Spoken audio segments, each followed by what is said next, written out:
కీర్తనల గ్రంథము 81వ అధ్యాయము 10వ వచనం అందరం కలిసి చదువుకుందాం. కీర్తనల గ్రంథము 81వ అధ్యాయము 10వ వచనం అందరం కలిసి చదువుకుందాం. ఐగుప్తీయుల దేశంలో నుండి నేను రప్పించిన నీ దేవుడకు యెహోవాను నేనే. నీ నోరు బాగుగా తెరువుము, నేను దానిని నింపెదను. దేవుని సహాయం కొరకు చిన్న ప్రార్థన.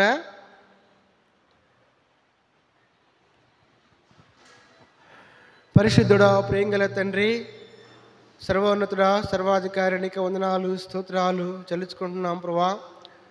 ఇంతవరకు మీ సన్నిధిలో చేరి కొద్దిమందిగా నీ నామాన్ని పాటల ద్వారా కనపరిచే భాగ్యాన్ని దయచేస్తూ వచ్చారు. వందనాలు, స్తోత్రాలు.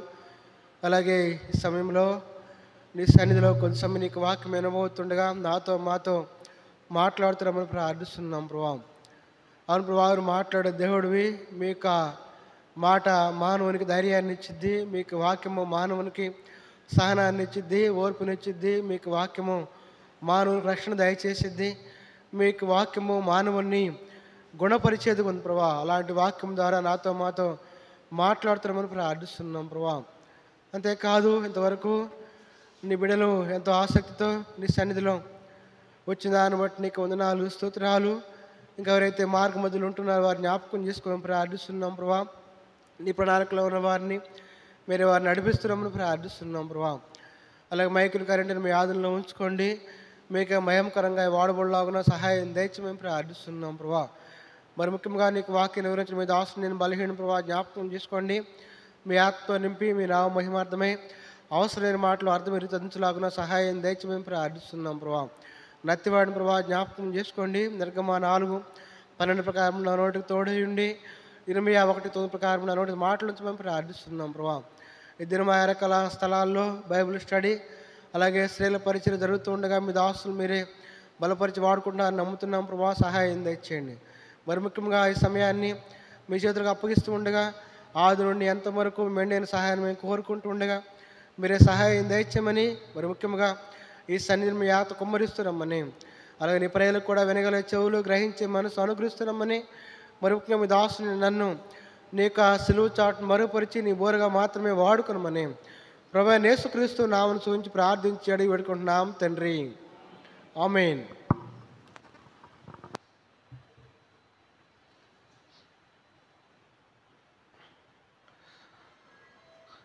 మనం చదువుకుంటూ వచ్చాము కీర్తన గ్రంథము 81వ అధ్యాయము 10వ వచనం చదువుకుంటూ వచ్చాము.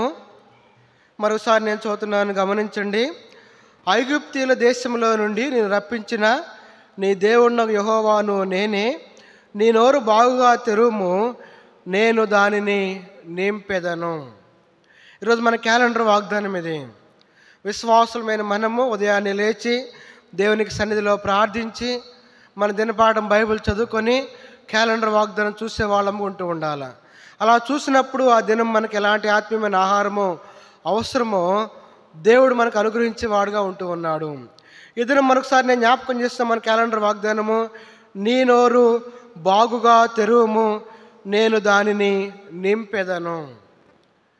దేవుడు మన నోరు బాగుగా తెరిస్తే నింపేవాడుగా ఉన్నాడు అని దేవుని యొక్క వాక్యము సెలవిస్తూ ఉంది. కాబట్టి మనము దేవుని యొక్క వాక్యాన్ని వినటానికి మన నోరుని లేదా మన చెవులని మనము శ్రద్ధగా విని వాక్యాన్ని మనము ధ్యానించి వాక్యానుసారంగా నడుచుకున్నప్పుడు దేవుడు మనల్ని ఆత్మీయంగా భౌతికంగా దీవించేవాడుగా ఆశ్రయించేవాడుగా ఉంటూ ఉన్నాడు. అయితే నా యొక్క వర్తమానం నేను చెప్పవలసిన అంశం ఏమిటి అంటే, చూద్దాం రండి. ఆదికాండము 28వ అధ్యాయము, ఆదికాండం 28వ అధ్యాయము 20వ వచనము. ఆదికాండం 28వ అధ్యాయము 20వ వచనము. అప్పుడు యాకోబు, నేను తిరిగి నా తండ్రి ఇంటికి క్షేమముగా వచ్చినట్లు దేవుడు నాకు తోడై ఉండి. చాలండి. మరొక భాగం చదువుకుందాము. ఆదికాండము 31వ అధ్యాయము.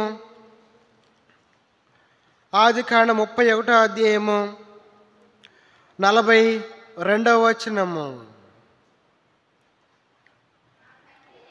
నా తండ్రి దేవుడు, అబ్రహాము దేవుడు, ఇసాకు భయపడిన దేవుడు నాకు తోడై ఉండని ఎడల నిశ్చయముగా నీవు నన్ను ఒట్టి చేతులతోనే పంపివేసి ఉందువు.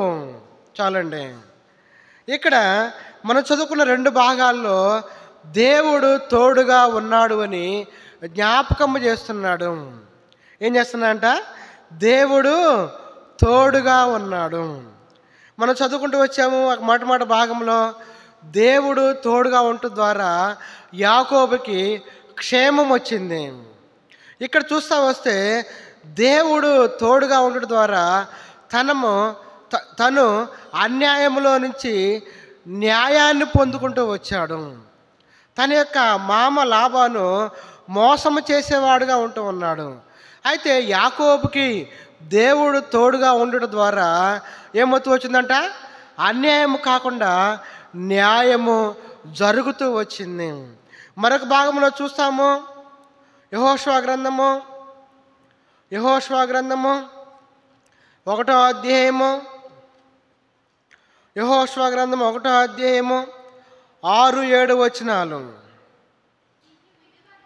నిన్ను విడువను, నిన్ను ఎడబాయను, నిబ్బరము కలిగి ధైర్యముగా ఉండుము.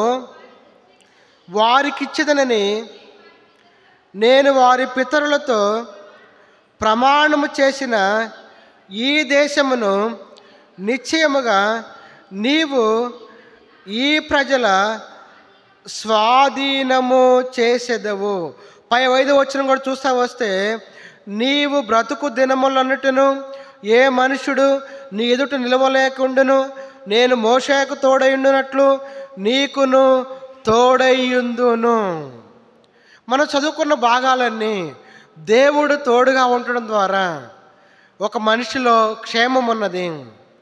దేవుడు తోడుగా ఉండడం ద్వారా ఒక మనిషి అన్యాయానికి గురి కాకుండా న్యాయము జరిగించబడుతూ వచ్చింది. ఇక్కడ దేవుడు యెహోషువకి తోడుగా ఉండడం ద్వారా ఇక్కడ యెహోషువ వర్ధిల్లేవాడుగా ఉంటూ ఉన్నాడు. కింద వచ్చిన చూస్తూ వస్తే మనం అంతా చూస్తూ ఉంటాము. వర్ధిల్లిన వాడుగా ఉంటూ ఉన్నాడు. అంతేకాదు ప్రతి విషయంలో నేను మోషేకు తోడై ఉన్నట్లు నీకును తోడై ఉంటాను అని యెహోషువకి దేవుడు జ్ఞాపకము చేస్తూ ఉన్నాడు. మరొక భాగం చూస్తూ వస్తే ఆదికాండము 39వ అధ్యాయము. ఆదికాండం 39వ అధ్యాయము 2వ వచనము, 2-3 వచనాలు. యెహోవా యోసేపునకు తోడయ్యుండిన గనుక అతడు వర్ధిల్లుచు తన యజమానుడకు ఆ ఐగుప్తీయుని ఇంట నుండెను. 3వ వచనం కూడా చదువుతా వస్తే, యెహోవా అతనికి తోడయ్యుండిననియు అతడు చేసినదంతయు అతని చేతిలో యెహోవా సఫలము చేసిననియు అతని యజమానుడు చూచినప్పుడు. మనం చదివిన భాగాలన్నీ దేవుడు ఒక మానవుడికి తోడై ఉంటే కలిగే ప్రయోజనాలు. దేవుడు మానవుడికి తోడుగా ఉంటే క్షేమం ఉన్నది. దేవుడు మానవుడికి తోడుగా ఉంటే ఆ యొక్క మానవుడు వర్ధిల్లేవాడుగా ఉంటూ ఉన్నాడు. దేవుడు మానవుడికి తోడుగా ఉంటే అన్యాయానికి గురి కాకుండా న్యాయము పొందుకునేవాడుగా ఉంటూ ఉన్నాడు. అంతేకాదు ఇక్కడ యోసేపుకు దేవుడు తోడుగా ఉండడం ద్వారా తను చేసిన పని అంతయు సఫలము చేయబడుతూ వచ్చింది. దీన్ని బట్టి ప్రియ సహోదరి సహోదరుడా, దేవుడు తోడు మానవుడికి ఎంతైనా అవసరము. ఈ లోకంలో ఒక మానవునికి వేరొక మానవుని తోడు కూడా అవసరమే. ఒక మానవుడికి వేరొక మానవుడి తోడు కూడా అవసరమే. మీకు అర్థం కావడం కోసం చెప్తున్నాను. మనం ఒక తారు రోడ్డు దాటుతూ ఉన్నాము. దాటుతూ ఉన్నప్పుడు మనం ఒంటరిగా దాటాలంటే మనకేమేసిద్దంట? భయం వేసిద్ది. అటుపక్క బండ్లు వస్తాయని, ఇటుపక్క బండ్లు వస్తాయని మనకు భయం వేసిద్ది. మన పక్కన ఎవరైనా ఒకరు తోడుగా ఉండి రెండో మనిషి చేయబట్టుకొని దాటుతూ ఉంటే మనకు కొంత ధైర్యముగా ఆ యొక్క రోడ్డు దాటే వాళ్ళముగా ఉంటూ ఉంటాము. అంటే ఈ లోకంలో మానవునికి మనుషుని యొక్క తోడు అవసరము. మరి ముఖ్యంగా దేవుని యొక్క తోడు అవసరము. దేవుడు తోడుగా ఉంటే ఒక మానవుని జీవితంలో క్షేమం ఉన్నది, ఒక మానవుని జీవితంలో భద్రత ఉన్నది, ఒక మానవుని జీవితంలో అభివృద్ధి ఉన్నది, ఒక మానవుని జీవితంలో అన్యాయానికి గురి కాకుండా న్యాయము పొందుకునేవాడుగా ఉంటూ ఉన్నాడు. కాబట్టి ప్రియ సహోదరి సహోదరుడా, ఈ లోకంలో ఉన్న నీవు నేను దేవుని యొక్క తోడుని కోరుకునే వాళ్ళముగా ఉంటూ ఉండాలి. అయితే నేను చెప్పవలసిన వర్తమానం ఏమిటి అంటే, దేవుడు నాకు ఇచ్చిన తలంపు ఏమిటి అంటే, ఒక మానవుడికి దేవుడు ఎప్పుడు తోడుగా ఉంటాడు. నేను మరోసారి జ్ఞాపకం చేస్తున్నాను. దేవుడు తోడుగా ఉండడం ద్వారా మానవునికి జీవితంలో ఎన్నో భౌతికమైన ఆత్మీయమైన ఆశీర్వాదాలు ఉన్నాయి. అయితే ఈ దేవుడు మానవుడికి ఎప్పుడు తోడుగా ఉంటాడు, లేదా దేవుడు ఎవరికి తోడుగా ఉంటాడు? దేవుడు నాకు ఇచ్చిన తలంపును బట్టి, సమయాన్ని బట్టి నేను ముందుకెళ్తాను. చూద్దాం రండి. ఒక మానవుడికి దేవుడు ఎప్పుడు తోడుగా ఉంటాడు, లేదా ఎవరికి దేవుడు తోడుగా ఉంటాడు అంటే చూద్దాం రండి. ఆదికాండము 26వ అధ్యాయము 3వ వచనము. ఆదికాండం 26వ అధ్యాయము 3వ వచనము. ఎవరైనా చదువుతారా? ఈ దేశమందు పరవాసువై ఉండుము, నేను నీకు తోడయుండి నిన్ను ఆశీర్వదించేదను. నేను మరోసారి జ్ఞాపకం చేస్తున్నాను. దేవుడు ఎవరికి తోడుగా ఉంటాడు అంటే, మొట్టమొదటిగా ఎవరికి తోడుగా ఉంటాడంట? ఈ దేశమందు పరవాసువై ఉండుము, నేను నీకు తోడయుండి నిన్ను ఆశీర్వదించేదను. మనం ఈ దేశంలో, ఈ లోకంలో పరవాసిగా ఉండాలా, లేదా పరదేశులుగా ఉండాలా? ఎలా ఉండాలంట? ఈ లోకంలో మనము పరదేశిగా ఉండాలా, లేదా పరవాసిగా ఉండాలా? అనగా ఇందాక కూడా మనం పాటలు పాడుకుంటూ వచ్చాము. యాత్రికుడని నీలో కమ్ములో సిలువ మోయుచు సాగేదనిలలో, యాత్రికుడని నీలో కమ్ములో సిలువ మోయుచు సాగేదనిలలో. ఎలా ఉంటాడు మనం ఈ దేశంలో? యాత్రికులుగా ఉండాలి, పరదేశులుగా ఉండాలి, లేదా పరదేశులుగా మనం ఉన్నప్పుడు దేవుడు మనకి తోడుగా ఉంటాడు. అనగా మనం పరదేశులుగా లేదా పరవాసులుగా అంటే ఈ లోకము మనది కాదు, ఈ లోకము మనది కాదు. మనకు స్థిరమైన ఒక లోకం ఉన్నది. ఏమన్నది? మనకు స్థిరమైన ఒక లోకం ఉన్నది. హెబ్రీ గ్రంథకర్త అంటాడు, చూద్దాం రండి. ఏంటంటే ఆ లోకము, ఏంటంటే ఆ పట్టణము? హెబ్రీయులకు రాసిన పత్రిక 13వ అధ్యాయము 14వ వచనము. ఎవరైనా చదువుతారా? హెబ్రీయులకు రాసిన పత్రిక 13వ అధ్యాయము 14వ వచనము. నిలువరమైన పట్టణము మనకిక్కడ లేదు కానీ ఉండబోచున్న దాని కోసము ఎదురు చూచుచున్నాము. ఏందంట? ఈ లోకం మంద కాదు. మనం ఈ లోకంలో శాశ్వతంగా ఉండము. మన పట్టణం వేరు, మన రాజ్యం వేరు. మనం ఇక్కడ కేవలము యాత్రికులము. అందుకే అంటున్నాడు, నిలువరమైన పట్టణము మనకిక్కడ లేదు కానీ ఉండబోచున్న దానికోసము ఎదురు చూస్తున్నాము. కాబట్టి ప్రియ సహోదరి సహోదరుడా, మనం ఈ లోకంలో ఉండేది కొంతకాలం మాత్రమే. మనము ఎక్కడ ఉంటామంట? పరలోకములో. మనం పరలోకంలో ఉంటాము. మన పట్టణం ఇది కాదు, ఇది శాశ్వతమైనది కాదు.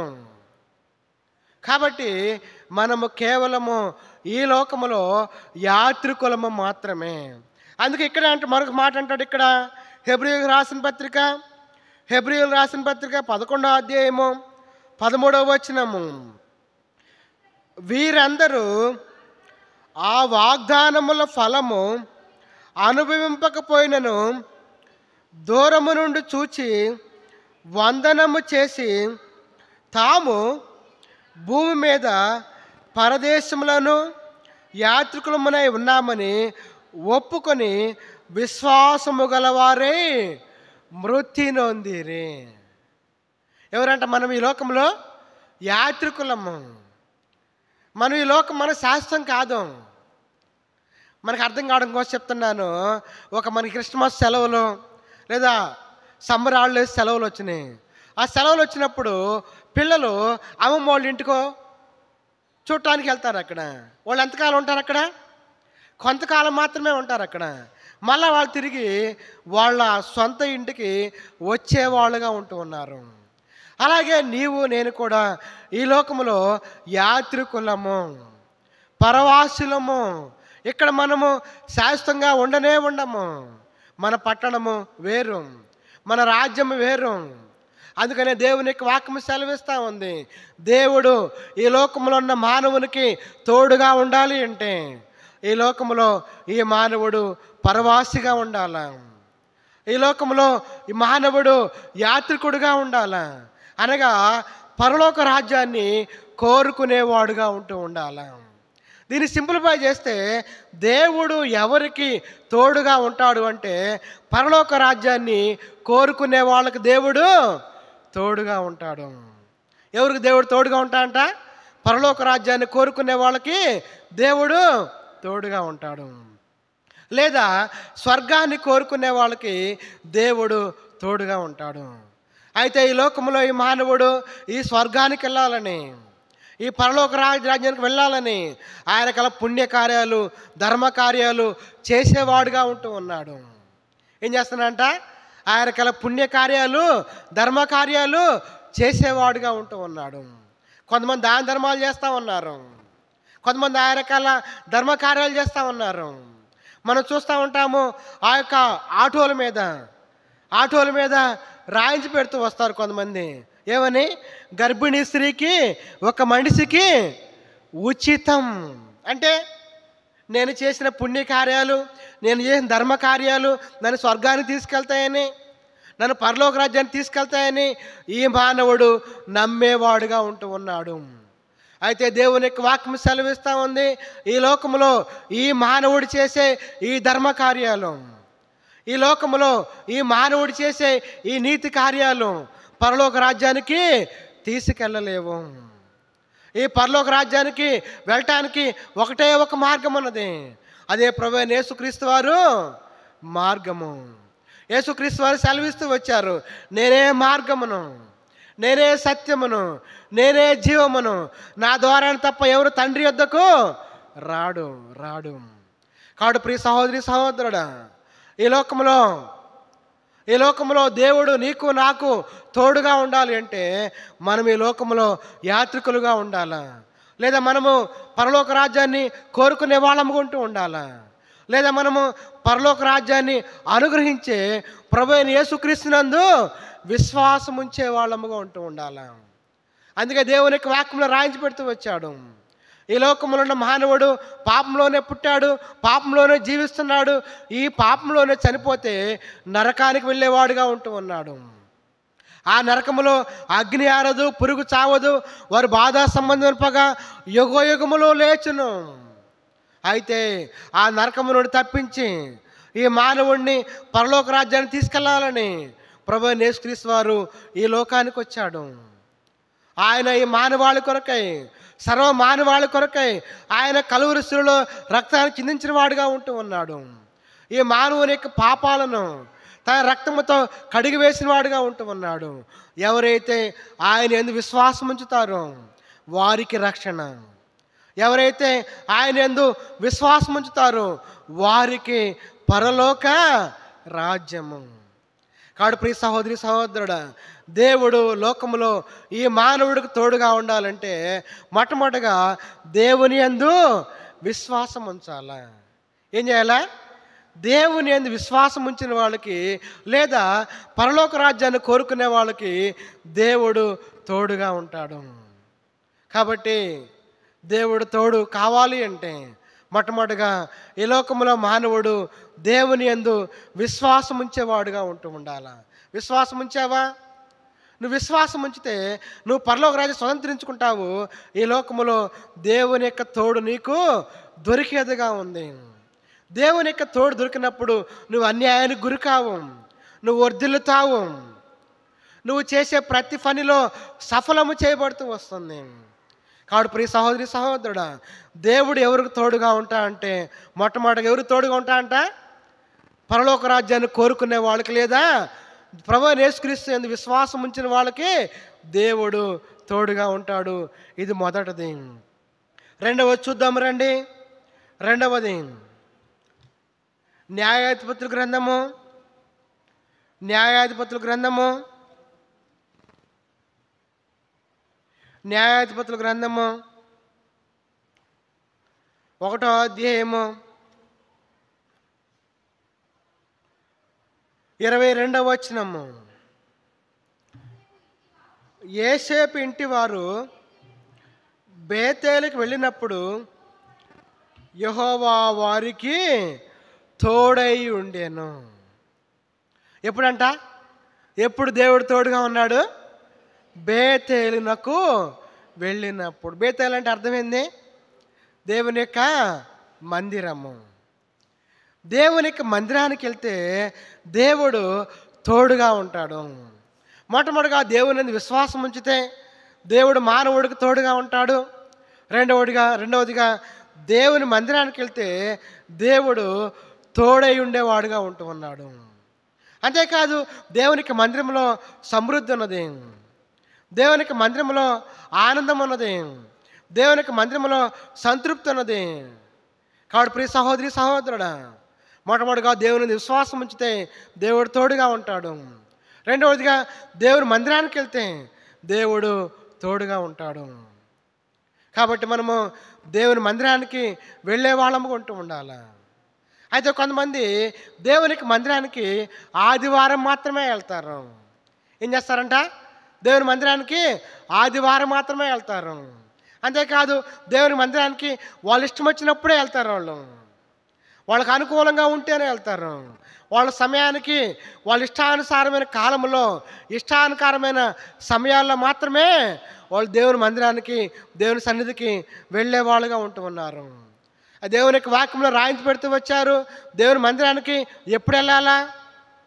దేవుని మందిరానికి ఎప్పుడు వెళ్ళాలి అంటే జకర్యా గ్రంథము 2వ అధ్యాయము 10వ వచనము. జకర్యా గ్రంథము 2వ అధ్యాయము 10వ వచనము. సియోను నివాసులారా, నేను వచ్చి మీ మధ్య నివాసము చేతును, మీరు సంతోషముగా నుండి పాటలు పాడుడి. ఏమంటున్నాడు? సియోను నివాసులారా, నేను వచ్చి మీ మధ్య నివాసము చేతును, సంతోషముగా నుండి పాటలు పాడుడి. దేవుడు మనకంటే ముందుగా వచ్చి సియోనులో ఆయన ఏం చేస్తున్నాడంట? నివసిస్తున్నాడు. మనం సంతోషముగా పాటలు పాడే వాళ్ళముగా ఉంటూ ఉండాలి. దీన్ని బట్టి మనకి ఏమర్థమవుతుంది? మన దేవుని మందిరానికి ఎప్పుడు రావాలా? పాటల కంటే, సిస్టర్ బాగా చెప్తుంది, పాటల కంటే ముందే రావాలా.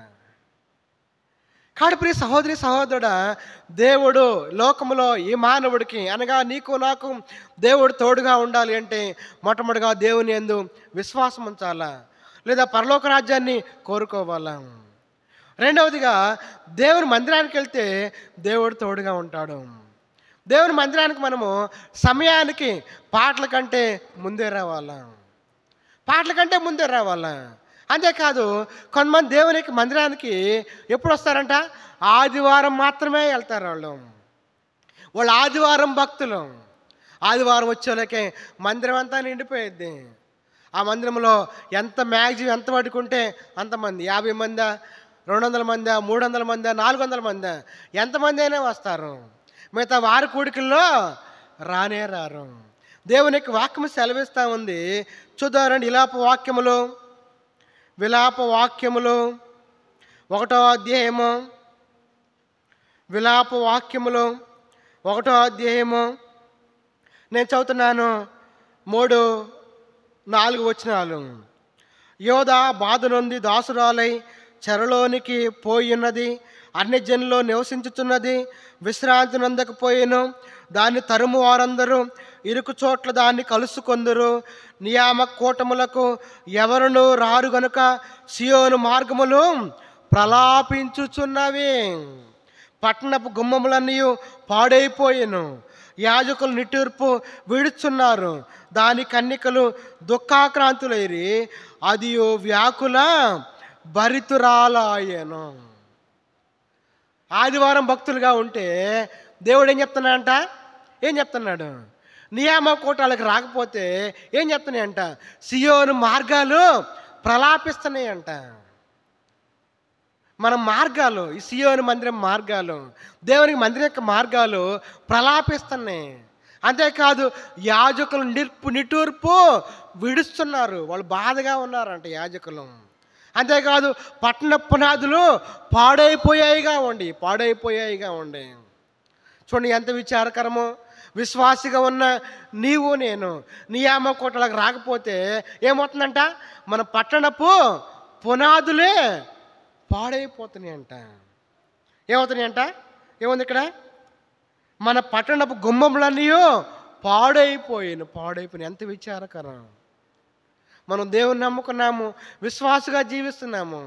మన పట్టణపు గుమ్మాలు పాడైపోవటానికి మనమే కారణమైపోతున్నాం. కారణం నియామక కూటాలకి రాము గనుక.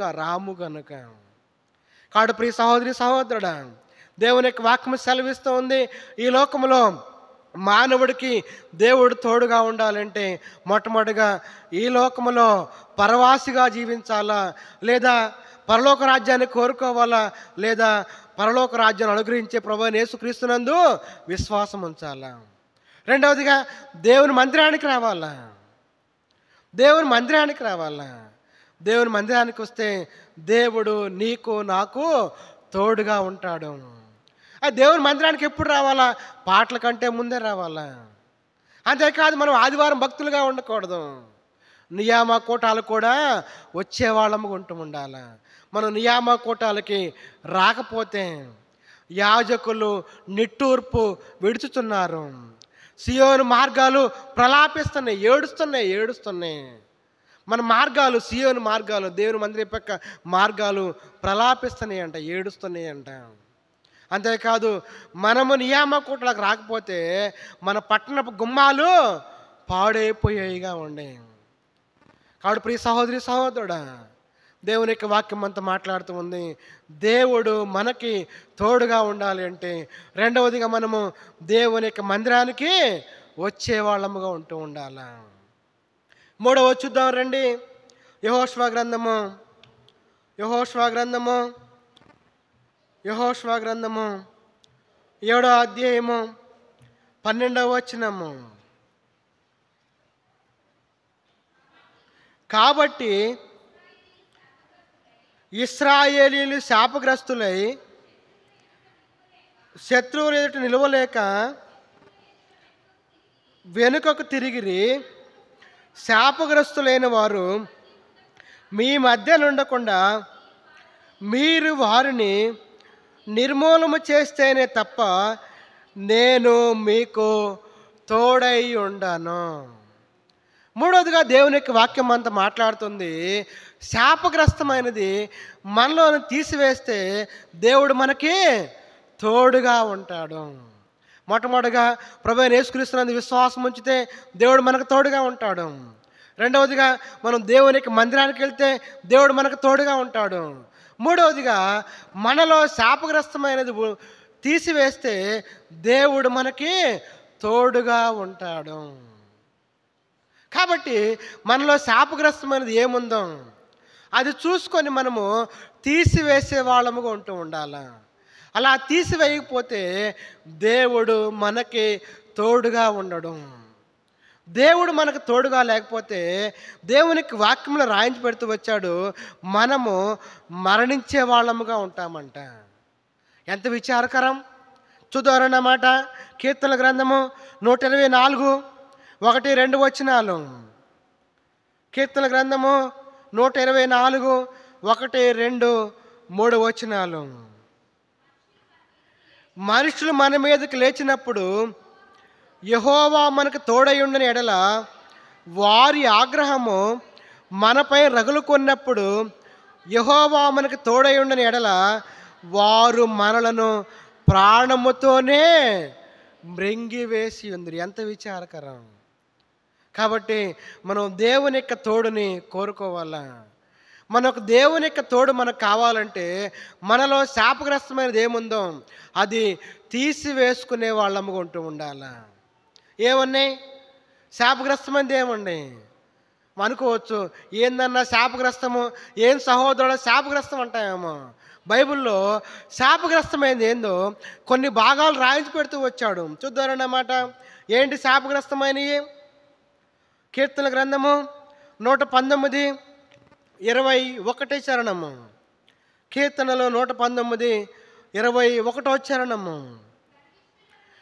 గర్విష్ఠులను నీవు గద్దించున్నావు, నీ ఆజ్ఞలను విడిచి తిరుగువారు శాపగ్రస్తులు. ఎవరంట? ఎవరు శాపగ్రస్తులు?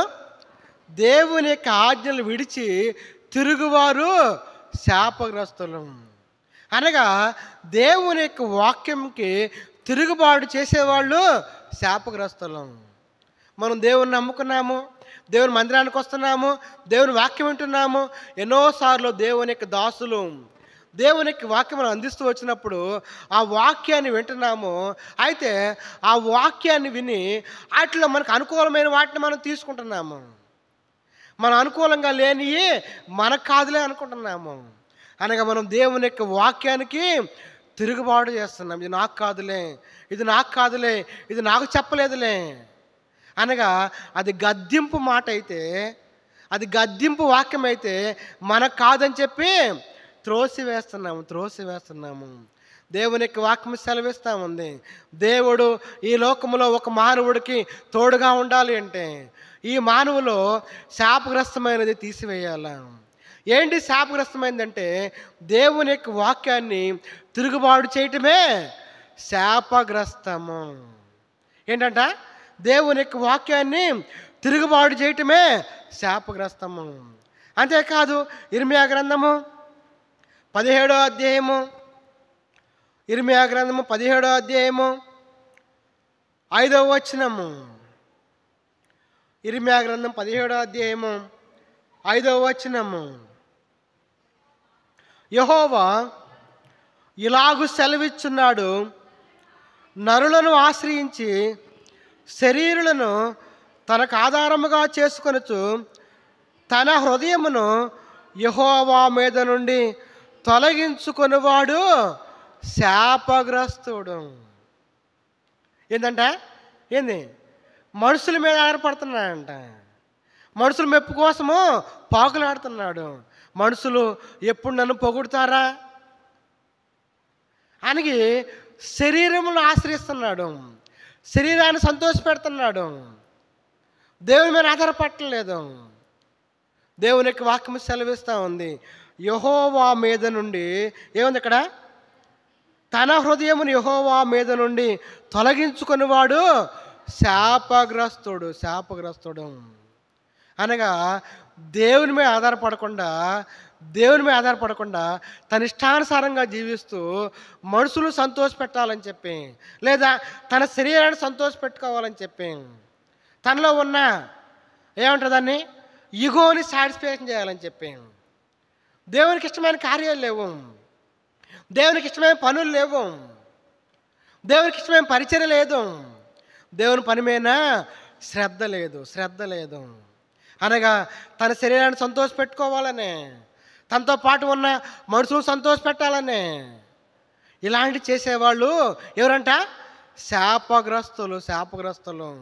మరి ముఖ్యంగా మరోసారి రాయించి పెడుతూ వచ్చాడు, యెహోవా కార్యమును అశ్రద్ధగా చేయవాడు శ్రాపగ్రస్తుడగును. కాబట్టి ప్రియ సహోదరి సహోదరుడా, దేవుని యొక్క వాక్యం సెలవిస్తూ ఉంది, ఈ లోకంలో ఒక మానవుడికి దేవుడు తోడుగా ఉండాలి అంటే మొట్టమొదటిగా ప్రభువైన యేసుక్రీస్తునందు విశ్వాసం ఉంచాలా. అప్పుడు మానవుడికి దేవుడు తోడుగా ఉంటాడు. రెండవదిగా దేవుని మందిరానికి రావాలా. మూడవదిగా ఈ యొక్క మానవుని యొక్క జీవితంలో ఉన్న శాపగ్రస్తమైంది తీసివేసేవాడుగా ఉంటూ ఉండాలా. అప్పుడు ఈ మానవుడికి దేవుడు తోడుగా ఉంటాడు. మరి ముఖ్యంగా ఆత్మీయ జీవితంలో మనం చేసే పని, మనం చేసే పరిచర్య, మన మాట తీరు, మన ప్రవర్తన, మన సాక్ష్యము దేవునికి ఇష్టముగా ఉండాలా. మనుషులు మెప్పించేదిగా ఉండకూడదు. మన శరీరాన్ని, మన అహాన్ని మెప్పించేదిగా ఉండకూడదు. నేను నేను నేను నేను ఎప్పుడైతే నేను నాది అని ఎప్పుడైతే దేవునికి ఇంపార్టెంట్ ఇవ్వకుండా స్వనీతికి ఇంపార్టెంట్ ఇస్తామో పడిపోయే వాళ్ళముగా ఉంటూ ఉంటాము. శాపగ్రస్తులు అయిపోయే వాళ్ళముగా ఉంటూ ఉంటాము.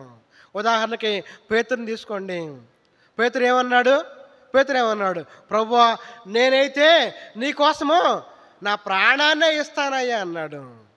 చెప్పినా కొంతసేపటికే ఆయన ఎవరో నాకు తెలియదని చెప్పి అబద్ధం ఆడేశాడు. సౌలుని తీసుకోండి.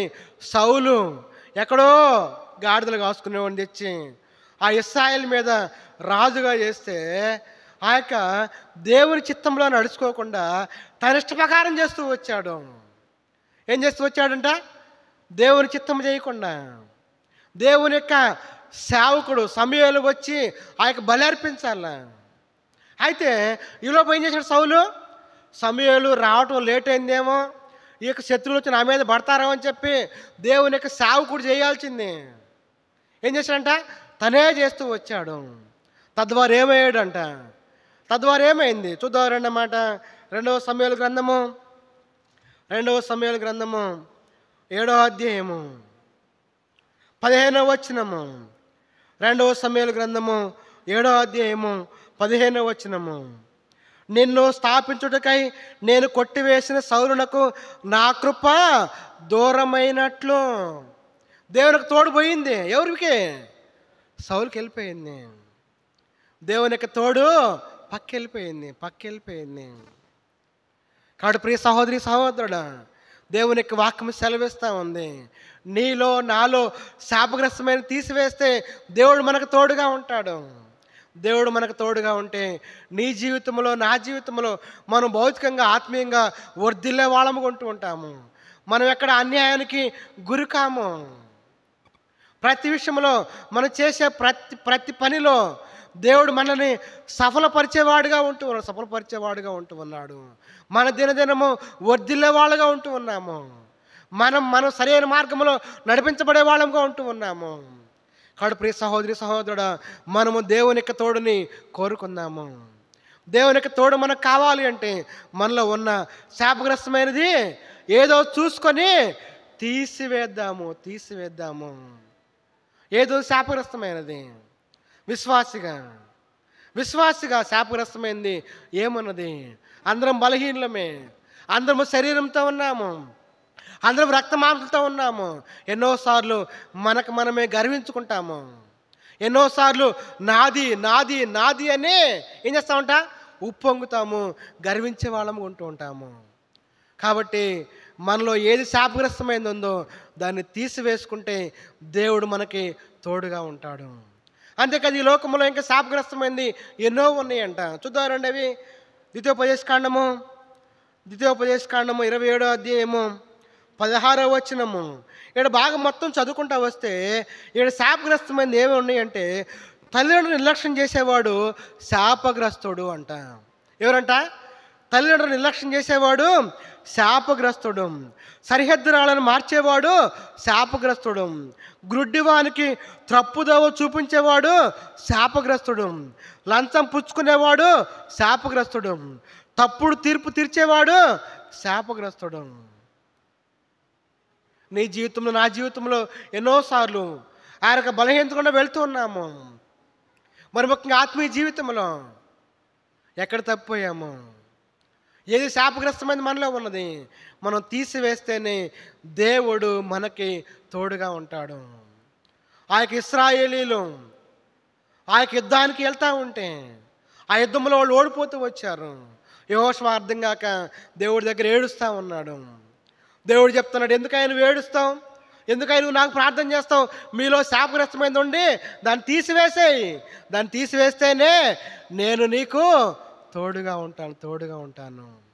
కాబట్టి ప్రియ సహోదరి సహోదరుడా, దేవుడు నీకు నాకు తోడుగా ఉండాలి అంటే మనలో శాపగ్రస్తమైనది ఏముందో అది తీసివేసుకొని మనం దేవుని దగ్గర ఒప్పుకునే వాళ్ళముగా ఉంటూ ఉండాలి.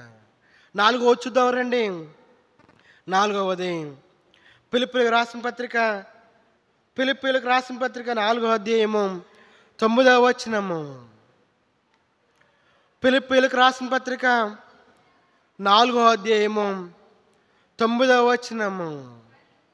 మరియు మీరు నా వలన ఏవి నోర్చుకొని అంగీకరించుతారో నా యందున్నట్టుగా ఏవి వింటిరో ఏవి చూచితిరో అట్టి వాటిని చేయుడి, అప్పుడు సమాధానకర్తయగు దేవుడు మీకు తోడై ఉండును. అపోస్తలుడైన పౌలు చెప్తున్నాడు, దేవుడు మీకు తోడుగా ఉండాలి అంటే మీరు నా వలన ఏవి నేర్చుకున్నారో ఏవి అంగీకరించుతారో నా యందున్నట్టుగా ఏవి వింటిరో ఏవి చూచితిరో అట్టి వాటిని చేయుడి. ఏమంటున్నాడు? నేను ఎలాగ నడుచుకున్నాను అనగా అపోస్తలుడైన పౌలు చెప్తున్నాడు, నేను ఎలాగ నడుచుకున్నాను, నేనేం చేశాను, మీరు నన్ను చూసి ఏమి నేర్చుకున్నారు, మీరు చూసిన వాటిని మీరేం చూశారో అట్టి వాటిని చేయండి, అప్పుడు సమాధానకర్త దేవుడు మీకు తోడుగా ఉంటాడు. అయితే అపోస్తలుడైన పౌలు ఏం చేస్తూ వచ్చాడు? ఆయన ఎలాగ జీవిస్తూ వచ్చాడు? ఆయన దేవునికి ఇష్టముగా జీవిస్తూ వచ్చాడు. ఈ బైబిల్లో నన్ను పోలి నడుచుకోండి అని చెప్పిన ఒకే ఒక్క వ్యక్తి ఎవరంట? అపోస్తలుడైన పౌలు. ఏమంటున్నాడు ఆయన? చూడండి అన్నమాట. కొరింథీయులకు రాసిన పత్రిక 11వ అధ్యాయము 1వ వచనంలో, నేను క్రీస్తును పోలి నడుచుకుంటున్న ప్రకారము మీరును నన్ను పోలి నడుచుకొనుడి.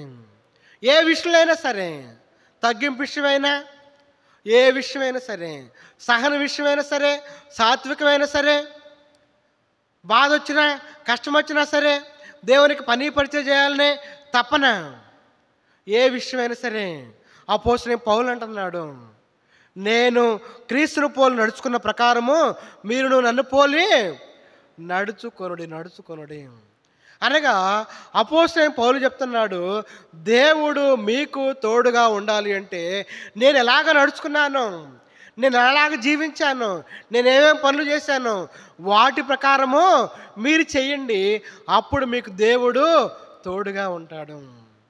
ఇంకా అపోస్తలుడైన పౌలు చాలా పనులు చేస్తూ వచ్చాడు.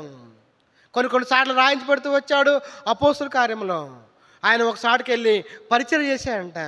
పరిచయం చేస్తే అక్కడ వ్యక్తులు కొంతమంది రాళ్ళు వేసి కొట్టారంట. రాళ్ళు వేసి కొడితే చనిపోయాడని చెప్పి వదిలేశారంట. ఆ తర్వాత కొంతమంది మళ్ళా తీసుకెళ్ళి పక్క వెళ్ళిపోయిన తర్వాత మళ్ళా తిరిగి వాళ్ళు పరిచయం చేశారంట. చూద్దారండి అన్నమాట. అపోస్తల కార్యములు 14వ అధ్యాయము, అపోస్తల కార్యములు 14వ అధ్యాయము 19వ వచనము.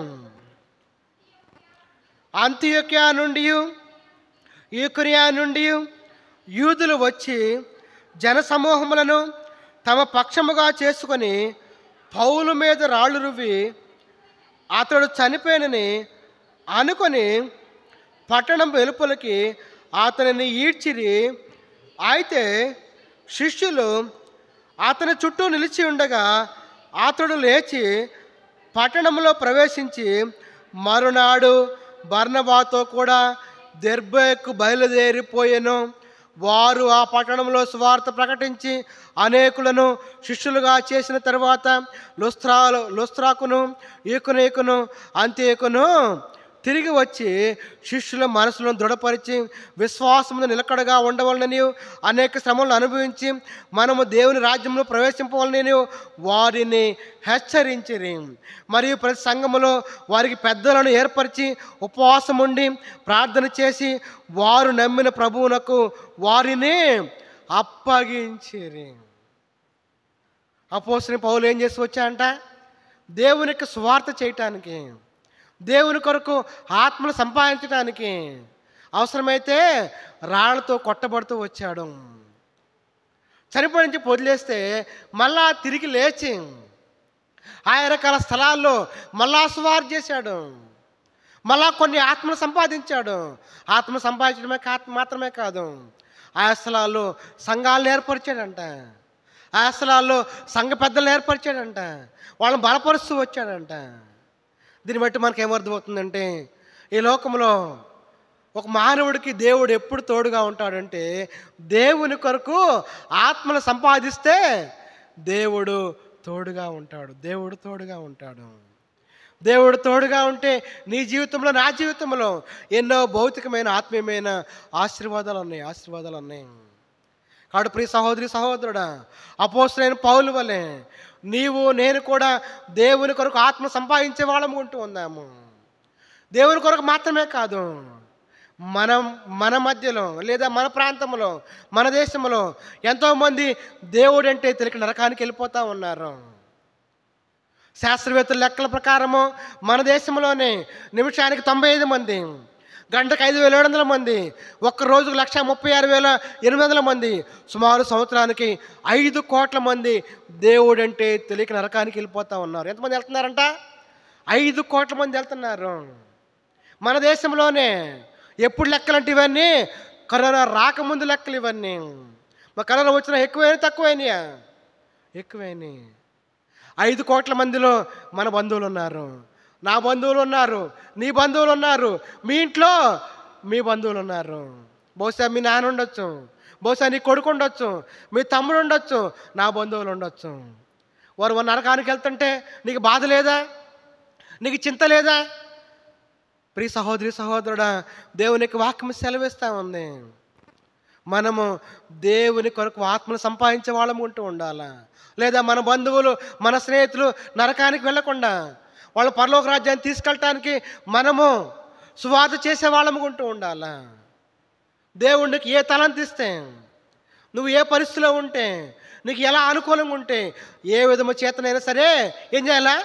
సువార్త చేసేవాడుగా ఉంటూ ఉండాలా. దేవునికి వాక్యాన్ని బోధించేవాడుగా ఉంటూ ఉండాలా. ఇక్కడ నిలబడి వాక్యం చెప్పకపోవచ్చు, నీ ప్రవర్తన, నీ సాక్ష్యము, నీ మాట తీరే ఏం చెప్పిందంట? దేవునికి సువార్తని చెప్పకనే చెప్పేసేది. కాడు ప్రియ సహోదరి సహోదరుడా, అపోస్తలుడైన పౌలు అయితే 2 కొరింథీ 11 రాయించి పెడుతూ వచ్చాడు. ఎన్నోసార్లు దెబ్బలు తిన్నాడంట. ఎన్నోసార్లు ఓడల్లో, సముద్రాల్లో ఇబ్బందులు పడుతూ వచ్చాడు. పరిస్థితి ఏమైనా సరే దేవుని కొరకు ఆత్మలను సంపాదిస్తూ వచ్చాడు.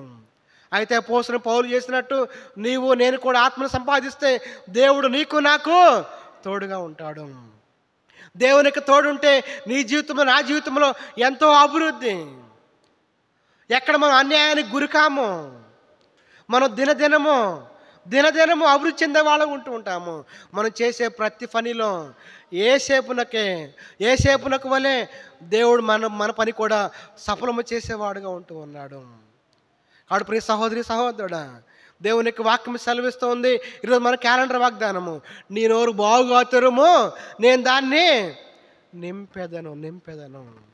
మనం వినటానికి ఆసక్తి కలిగిస్తే, మనం వినటానికి ఆసక్తి కలిగి ఉంటే దేవునికి వాక్యాన్ని దేవుడు మనకి బోధించేవాడుగా ఉంటూ ఉన్నాడు. ఈ దినము దేవుడు తన వాక్యం ద్వారా మనతో మాట్లాడుతూ ఉన్నాడు. దేవుని యొక్క తోడు ఒక మానవుడికి తోడుగా ఉంటే ఎన్నో ఆశీర్వాదాలు ఉన్నాయి, భౌతికమైన ఆత్మీయమైన ఆశీర్వాదాలు. అయితే దేవుని యొక్క తోడు నీకు నాకు కావాలంటే మొట్టమొదటిగా దేవుని యందు విశ్వాసం ఉంచాలా, లేదా ఈ లోకంలో పరవాసిగా ఉండాలా, లేదా పరలోక రాజ్యాన్ని కోరుకునే వాళ్ళము ఉంటూ ఉండాలా. అప్పుడు నరకం నుండి తప్పించబడతాము. రెండవదిగా దేవునికి మందిరానికి రావాలా. దేవునికి మందిరానికి రావాలి. దేవునికి మందిరానికి సమయానికి పాటల కంటే ముందే రావాలా. అంతేకాదు దేవునికి మందిరానికి మనము ఆదివారం భక్తులుగా ఉండకూడదు. నియామ కూటాలకు కూడా వచ్చేవాళ్ళము ఉంటూ ఉండాలి. మనం నియామ కూటాలకు రాకపోతే సియోను మార్గం ప్రలాపిస్తున్నాయి, యాజకులు నిట్టూరు పిడుస్తున్నారు, మన పట్టణపు గుమ్మములు పాడైపోతున్నాయి. పరోక్షంగా మన పట్టణపు గుమ్మాలు పాడైపోవటానికి మనమే కారణమైపోతున్నాము. కాబట్టి నీవు నేను దేవునికి మందిరానికి నియామ కూటాలు కూడా తప్పనిసరిగా వచ్చేవాళ్ళముగా ఉంటూ ఉండాలి. మూడవదిగా మనలో ఏ శాపగ్రస్తమైంది ఉందో, ఏమన్నది ఏ శాపగ్రస్తమో మనం వింటూ వచ్చాము. ఈ లోకంలో శాపగ్రస్తమని చాలా ఉన్నాయి. సరిహద్దు రాళ్ళని మారుస్తారు కొంతమంది. మనుషులు లేనప్పుడు సరిహద్దు రాళ్ళను మారుస్తారు.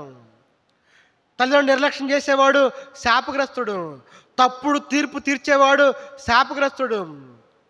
లంచం పుచ్చుకునేవాడు శాపగ్రస్తుడు. మరి ముఖ్యంగా ఆత్మీయ జీవితంలో దేవుని యొక్క వాక్యానికి తిరుగుబాటు చేస్తే మనం శాపగ్రస్తులు అవుతాము. మనం మనుషుల మీద ఆధారపడితే, మన హృదయంలో నుంచి దేవుడిని తీసివేసి మన ఇష్టానుసారంగా జీవిస్తే, మరి ముఖ్యంగా దేవునికి పని పరిచర్య అశ్రద్ధగా చేస్తే శాపగ్రస్తులు. సౌలు ఎక్కడో గాడిదలు కాసుకునే వండిస్తే రాజుగా చేస్తే, దేవుని చిత్తము చేయకుండా తన ఇష్టానుసారంగా చేసి కొట్టివేయబడుతూ వచ్చాడు. ఇశ్రాయేలు యొక్క మొట్టమొదటి రాజు ఏమవుతూ వచ్చిందంట, రెండు భాగాలుగా చేయబడుతూ వచ్చింది తన యొక్క శరీరము. ఆ యొక్క మొండాన్ని, ఆ యొక్క తలని గోడకి తగిలిస్తూ వచ్చారు. ఎంత విచారకరం. కాబట్టి నీలో నాలో ఏ శాపగ్రస్తమైందో ఉంటే అది తీసివేసుకుందాము. అప్పుడు దేవుడు మనకు తోడుగా ఉంటాడు. నాలుగవదిగా మనం ఆత్మను సంపాదించే వాళ్ళము ఉంటూ ఉండాలా. నీ వంతుగా నీవు, నా వంతుగా నేను. మనం ఉన్న పరిస్థితిని బట్టి మనం ఎక్కడున్నా సరే మనము ఆత్మను సంపాదించే వాళ్ళము ఉంటూ ఉండాలా. మరి ముఖ్యంగా మన బంధువులు, మన స్నేహితులు, మన శ్రేయోభిలాషులు దేవుడంటే తెలియక నరకానికి వెళ్ళిపోయేవాళ్ళు ఎంతోమంది ఉంటూ ఉన్నారు. మనం ఒక్కరినైనా సరే, నీ వంతుగా నీవు, నా వంతుగా నేను, ఒక్కరినైనా సరే మనం వారిని నరకం నుండి తప్పించి పరలోక రాజ్యాన్ని తీసుకెళ్లే వాళ్ళము ఉంటూ ఉండాలా. అనగా మనం దేవునికి స్వార్థం చేయాలా. మనం చేయలేకపోతే చేసే వాళ్ళకి సహకరించాలా. లేదా దేవుని మందిరంలో నువ్వు పని చేస్తుంటే నువ్వే పని చేయగలవు? చిమ్మే పనే, లేదా ఆ యొక్క బాత్రూంలో కడిగే పనా, మైక్ పెట్టే పనా, పాటలు పాడే పనా, వాయిద్యాలు వాయించే పనా, ఏ విధము చేతనైనా సరే మనం దేవునికి పని పరిచయం చేసి దేవుని కొరకు ఆత్మలను సంపాదించే వాళ్ళము కొంటూ ఉండాలా. అలా చేసినప్పుడు దేవుడు మనకి తోడుగా ఉంటాడు. దేవుడు మనకు తోడుగా ఉంటే మన జీవితంలో ఎన్నో భౌతికమైన ఆత్మీయమైన ఆశీర్వాదములు దేవుడు మనకు అనుగ్రహించేవాడుగా ఉంటూ ఉన్నాడు. కాబట్టి దీనిలో మనం తీర్మానం చేసుకుందాము. ప్రభువా, నీ తోడు నాకు కావాలా. నీ తోడు నాకు కావాలి అంటే నీ వాక్యం ద్వారా మాట్లాడుతూ వచ్చావు. నీ వాక్యానుసారంగా నేను జీవించడానికి నాకు సహాయం దయచేయమని చిన్న ప్రార్థన చేసుకుందాం. రెండు మోకాళ్ళ మీదకి